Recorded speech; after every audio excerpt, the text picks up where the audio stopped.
This is Nick. This is Jack. Welcome back. It is Monday, November 28th, and today's pod is the best one yet. It is good to be back. Tell a friend to tell a friend. How you doing over there? Welcome back, man. You're looking great over there. I'm dressed like a grizzly bear because I ate like a grizzly bear the past 5 days. You know what Thanksgiving is, Jack?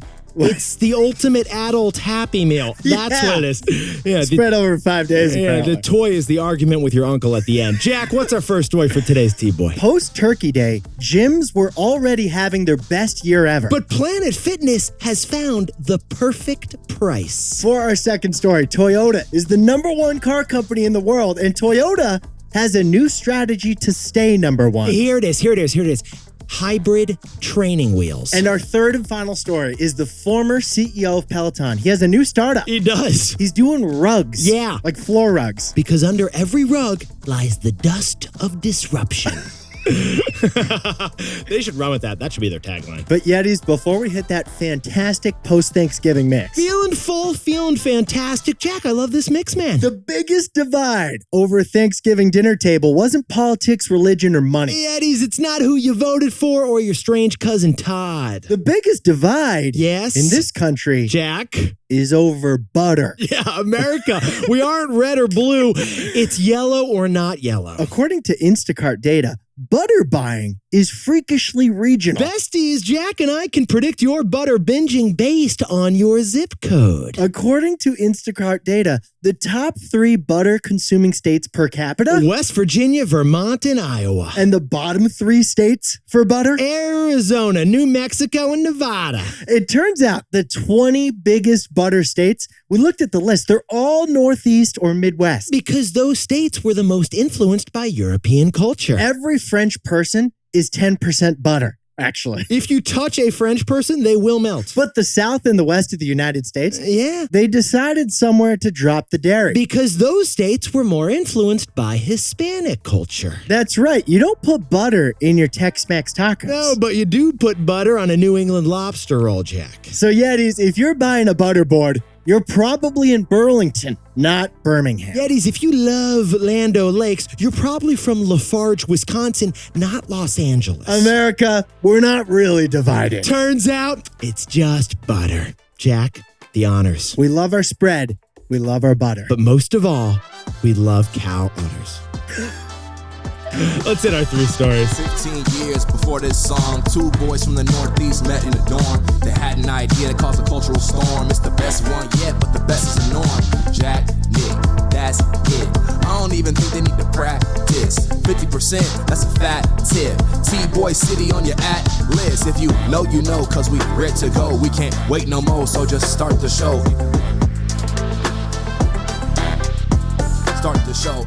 For our first story, just after Jack and I just lectured you about butter, gyms across the United States just hit record levels after Thanksgiving. Oh, and guess who's loving every minute of it? Talk to me, Jack. Planet Fitness, thanks to their one strategic price. Yeah, he's just stuffed your face with stuffing, pies on your thighs. You got yammies in your hammies. I had so much cranberry sauce, I need days of detox. Turkey trot make it too. Well, the New York Times just gave us this data. Gyms are back, baby. Fitness centers, in-person gym visits by Americans this year is already up 18% compared to 2019. It's an all-time high. And Planet Fitness, yeah, they're feeling the burn on that record price. Planet Fitness has got 16 million members. Now, funny thing Jack and I noticed about that information. Jack, what is the average gym price in the United States these days? It's going to run you about $50 a month to be a member of a gym. $50 gets you on the squat rack. But Jack, what is the average core Planet Fitness membership price? Dude, it's just $10 a month. $10 a month. And that's not even the best part. They have not changed that $10 a month price in 30 years. Find me a subscription in America that's lower than $10 a month. I mean, Jack, milk, gas, Netflix, all those prices, like they keep rising on us. They just rose again like last weekend. Planet Fitness's core $10 price never changes. Now, Yetis, here's why Jack and I think that $10 Planet Fitness price is just so powerful. It's just enough, Yeah, it is. but it's also not too much. Okay, get this statistic. This is wild. You think like you have an issue not going to the gym enough? Maybe you do. No judgments. 60% of Planet Fitness members visit less than once a month. Most Planet Fitness members, they don't even go to Planet Fitness. That's what we're telling you. If you grab one of those 16 million members, chances are they haven't stepped in the gym in over a month. Now, for any independent business out there, someone not using your product ever, that would be a problem. It's awful news. But for the gym industry, that's incredible news. Yeah, and that is exactly what Planet Fitness wants. And that is the point of this $10 price deal. Nick, $10 a month, I don't care who you are. It's low enough to get you to sign up just to say, I belong to a gym. So basically, it's cheap enough for you to sign up, but it's also cheap enough for you to not cancel it. Let's say you signed up, but then you look at your credit card statement. You're like, I haven't been to Planet Fitness in forever. But $10 a month, that's so small. You don't even need to cancel. So what Jack and I are saying here is you didn't pay $10 to work out all year.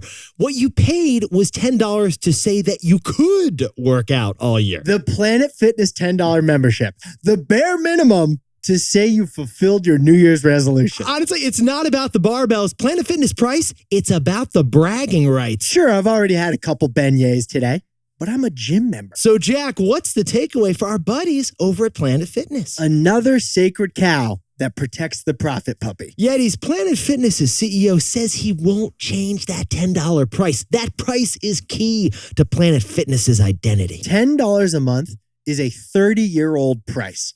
There must be millions of members who only pay $10 a month, and Planet Fitness loses money on those members. But that $10 price is a sacred cow, a legendarily long-time low price that keeps customers loyal. And that $10 price has banked so much customer love in the last 30 years. We're talking about it. It gives Planet Fitness leeway to charge an annual fee, which is up to $39 a year now. Jack, can we whip out the whiteboard? You and I have been keeping track of all these sacred cows all year long. Arizona's 99-cent iced tea can, that's a sacred cow. Price is unchanged since 1988. Or Costco's $1.50 hot dog deal. Price is unchanged since 1985. Or Elf Beauty's $3 bar of lipstick. Price is unchanged since the company was founded. For Planet Fitness, the sacred cow is the $10 a month membership. It's unchanged for 30 years. It may lose money, but it protects the profit puppy. For our second story, Toyota, the biggest car company on earth, just announced a surprising electric car strategy. Here it is. They're boycotting electric cars. Wow. Yeah, they're boycotting them. Instead, Toyota is all in on hybrids because training wheels. Training wheels. All right, Jack, what would you say the most iconic Toyota car was? What would you say it is? No question. Yeah, what is it? It's the Prius. It's the Prius. 1997. This thing set expectations for what clean cars should look like. It was the Prius. When the Prius came out, we all decided, oh, okay, that's what a clean car looks like. It's slow, it has no acceleration, and it's ugly. The Prius, basically, it marketed itself with its look. Basically, the Prius looks like a Birkenstock sandal. The key is it had to be conspicuously different because Prius owners wanted you to know that they're a Prius owner. Is that a giant Crocs clog? Oh, no, it's a Prius. Yeah, I like to be part of the solution, not part of the problem. Thanks. Which leads to the news. Toyota just refreshed the Prius, and it's the first version of the Prius that actually looks sleek in 25 years. It's the first good-looking Prius. That's when Jack and I noticed something. Toyota launched the Prius 25 years ago, the first hybrid. But they still have no purely electric cars. And we repeat, Toyota was the first to hybrid cars, but they might be the last to the battery electric car. Yetis, this is huge because Toyota is the #1 car maker in the world. And yet Toyota doesn't have a single electric car out there. The only purely electric car that Toyota makes This is true. is an electric car you've never heard of. What's this thing called again, Jack? It's called the BZ4X. I'm like a car guy and I've never even heard of it. I mean, it sounds like a Star Wars character. We've never heard of it because they only sold 200 in the US so far this year. Yeah, Yetis, the other 2 million Toyotas that have been sold all have engines that burn gas, all 2 million. Now, to sprinkle on some context, Not a single Tesla has a gas-burning engine. Volvo is going all electric soon. Ford has made their Mustang and F-150 electric. Jack and I checked under the chassis, and we can confirm that Toyota basically has zero electric cars out there. Toyota hates electric cars, but here's the key. They love hybrids more than anyone else. That is the key. Toyota, instead of even looking at electric, they've just doubled down, focused, put all their resources into hybrid cars. We jumped onto Toyota.com. They have 13 hybrid car options. And not just the salamander-sized Prius, Camry, or Corolla either. No. No. Even America's favorites, the trucks and SUVs that Toyota makes, they all come in hybrid options too. It's like every Toyota car has a twin who's marginally more environmentally efficient. So, Jack, what's the takeaway for our buddies over at Toyota? Toyota is betting on training wheels. Yetis, Europe, California, New York, all of those places have already passed rules banning new gas cars by 2035 to 2040. So unless there's some massive policy change, gas-burning cars will eventually go extinct. Well, until then, with any big leap in technology, people want an in-between option. They want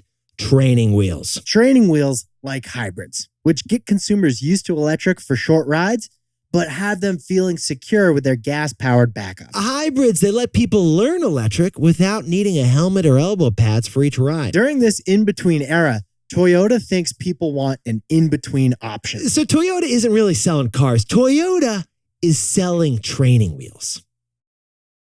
Now, a word about our sponsor, Robinhood. You know, honestly, your salad, it says so much about you. Nick, you like to blaze your own trail at the salad bar. Yeah, I'm ordering a salad. I go off menu, man. Like a combo of kale and croutons that has never been made before. Me? I'm not reinventing the wheel. I like to go classic. Like if Sweet Green thinks it's a good combo, Jack's not going to change that. Kind of like investing strategies. Some want to build a custom portfolio of stocks, crypto, and options. Others don't want to reinvent. Just give me the most standard ETF. Whether you're tweaking your one-of-a-kind portfolio every day or prefer a more hands-off approach, Robinhood has the tools. If you're not investing on Robinhood yet, to get started, go to Robinhood.com/Tboy to choose your free stock. That's Robinhood.com/TBOY. Limitations apply. Stocks offered by Robinhood Financial LLC, member SIPC. Crypto offered through Robinhood Crypto. All investments involve risk. By the way, this podcast is not owned or part of Robinhood, and we are not employees of Robinhood. For our third and final story, the former leaders of Peloton are launching a new startup, and that new startup is rugs. Because hidden under every rug is the dust of disruption. Jack, over Thanksgiving, was at my parents' place, did a few Peloton rides. Do you know what the hardest Peloton ride of all is? Don't even get me started. It's owning the stock.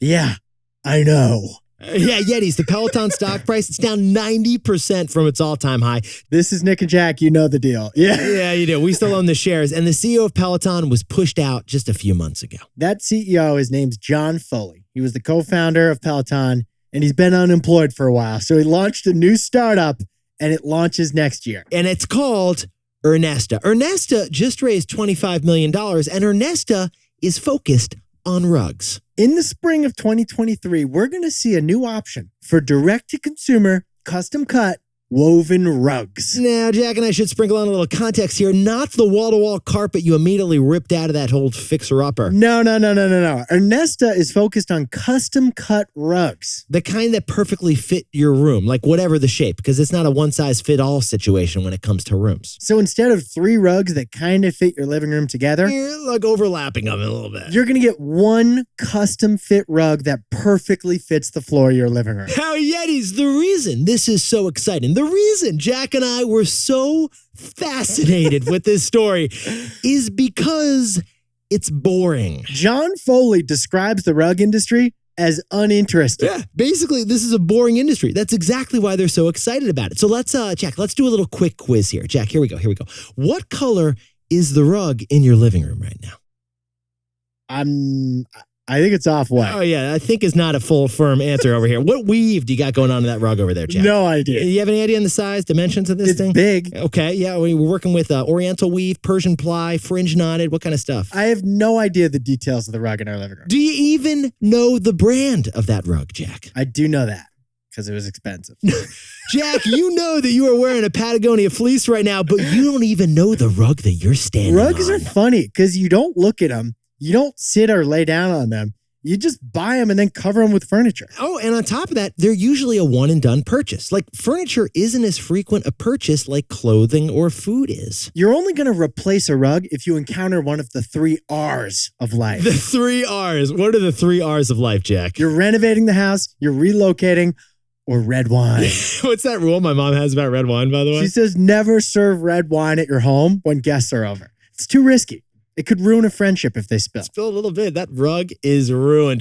But Yetis, beneath the boringness of the rug industry is a business beauty. Because if you think about it, every room has a rug. In fact, we jumped into the data T-Boy style. After the chair, the rug is the most purchased home good out of any of your furniture. How many rooms are there in the United States, Nick? Well, basically, there's 1 rug per room. And Jack, there are a lot of rooms in the United States. That means there's a lot of rugs in the United States. We're going to take a gander and bet you're listening to this pod. A shocker in a room. On a rug. Yeah. So, Jack, what's the takeaway for our buddies over at Ernesta? You don't have to win the market to win. Yetis, that's the Peloton guys' goal here. They want to win a small piece of a big market, not a big piece of a small market. We jumped in further T-Boy style to the data. There's 100 million rugs sold every year in the United States. 100 million. Dorm room to boardroom to bedroom. But no single rug brand stands out in the market. So even if Ernesta just gets a measly 1% of that big rug market, that's still 1 million rugs they would sell. And if they sell each rug for $1,000, that's $1 billion a year business just capturing 1% of the market. Yeah, the size of the rug market, that's what makes it so intriguing. And the absence of a leading brand makes it winnable. Rugs are not a winner-take-all market because you don't have to win it. Just do it. Jack, can you and that 5x8 shag carpet whip up the takeaways for us over there? Planet Fitness has 16 million members and growing, thanks to the $10 a month price. It's the sacred cow that protects the profit puppy. For our second story, Toyota hates electric cars, but it loves hybrids. Toyota is betting on training wheels. And our third and final story is Ernesta. They launch early next year with direct-to-consumer custom-cut rugs. You don't have to win the rug market to win in the rug market.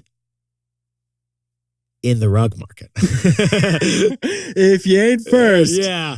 you can still make money in the rug market. Currently in the rug market. So now time for the best fact yet. This one sent in by a father-daughter team, Emily and Jim Knoll from lovely Reisterstown, Maryland. Push and play. Here we go. This is Emily, This is Jim, and this is the best fact yet, or should we say facts. father-daughter version. You know, Dad, not many people know that November is National Peanut Butter Lovers Month. That's right, Emily. Who knew there was a whole month devoted to this creamy confection? Let's break down a couple facts about peanut butter. By law, any product labeled peanut butter in the United States must be at least 90% peanuts. There are 6 cities in the U.S. named Peanut. The average European eats less than 1 tablespoon of peanut butter a year. Week. Every year, Americans eat enough peanut butter to coat the floor of the Grand Canyon. Perfect timing. There's only a couple days left of November, National Peanut Butter Month. Well, apparently butter divides us, Jack, but peanut butter unites us. You know what we feed Wilder, the pod son, every Skippies? day? I hope it's Skippies. Breakfast of Champions. Oatmeal Yeah. with a heaping spoonful of peanut butter. Unlike guac, peanut butter will never be extra, and we love that. Yetis, you look fantastic to kick off the week. Jack and I are happy to be back from you. And the one thing you can do today to help grow the pod, drop an HYHTBOY. Have you had the best one yet? If you know, you know. Nick and I, we'll see you tomorrow. Can't wait.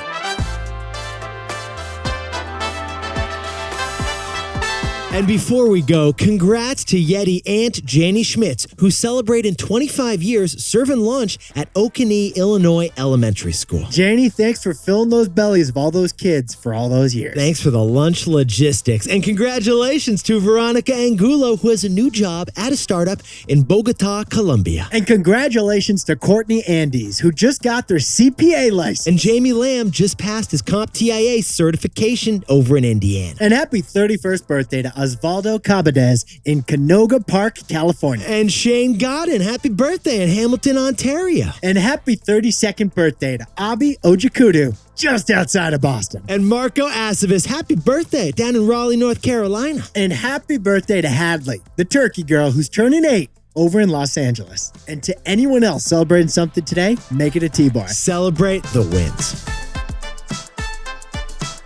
This is Jack. I own stock of Netflix, and Nick and I both own stock of Peloton and Robinhood.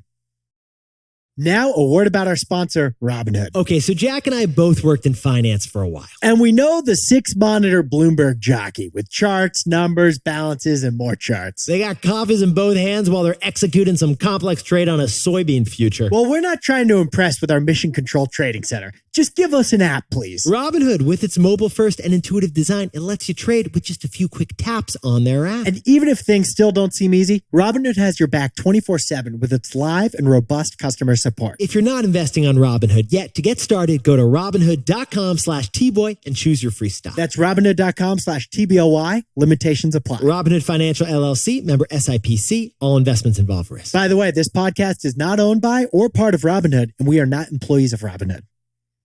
Dude, what a freaking pod. What a What fun a show. What a way to come back. I mean, that's incredible. Just so much fun on a Sunday. I feel like that was like a religious experience. Yeah. This is Nick, this is Jack, and to everyone out there from the book of T-Boy. And then Jack came down and Jack said, here is the takeaway.